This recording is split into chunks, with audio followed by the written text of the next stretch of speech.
सियावर रामचंद्र जी की जय। देखिए कौशल्या जी ने अब मिथिलेश्वरी सुनैना जी को अपना सहायक जाना, उनसे विनती कर रही हैं।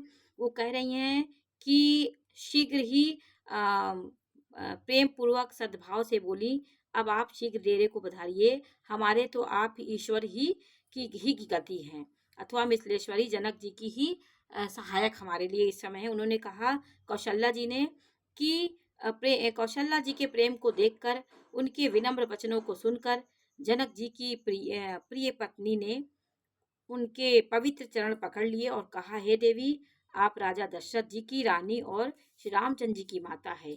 आपकी ऐसी नम्रता उचित नहीं है कि आप इतनी नम्रता, इतनी दीन मत बनिए। उन्होंने कहा कि अब ये सुनैना जी कह रही हैं क्योंकि एक दूसरे का बड़प्पन है कि वो उनकी बहू की माँ होकर माँ है, उनको ही सहायक समझ रही है इस समय कौशल्या जी। प्रभु अपने नीच जनों को भी आदर देते हैं। अग्नि धुएं को और पर्वत तृण को, घास को अपने सिर पर धारण करते हैं। हमारे राजा तो कर्म, मन और वाणी से आपके सेवक हैं और सदा सहायक तो श्री महादेव जी, पार्वती जी। उन्होंने कहा कि कोई किसी का सहायक नहीं है, आपके सहायक महादेव और पार्वती जी हैं। ये सुनैना का ज्ञान था। उन्होंने उनको समझाया नम्रता से विनय करके कि आप धैर्य रखिए, आपका सहायक होने योग्य जगत में कौन है। उन्होंने कहा कि आप चक्रवर्ती राजा दशरथ की पत्नी हैं और आपके पुत्र राम इतने महान हैं, आपके ही तो आपका जगत में आपको कौन सहायक हो सकता है। उन्होंने कहा दीपक सूर्य को सहायता करके जाकर कहीं शोभा पा सकता है। उन्होंने कहा दीपक जो होता है क्या सूर्य को सहायता कर सकता है।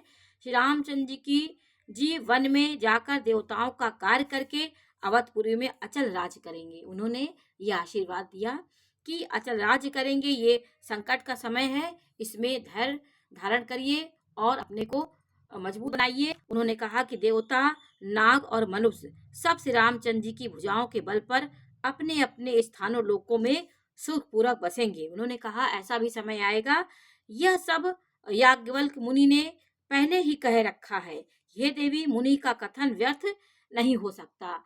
वो कौशल्या जी को समझा रही है सुनैना जी कि ऐसा कहकर बड़े प्रेम से पैर पकड़कर सीता जी को साथ भेजने के लिए विनती करके और सुंदर आज्ञा पाकर तब सीता जी समेत सीता जी की माता डेरे को चली गई।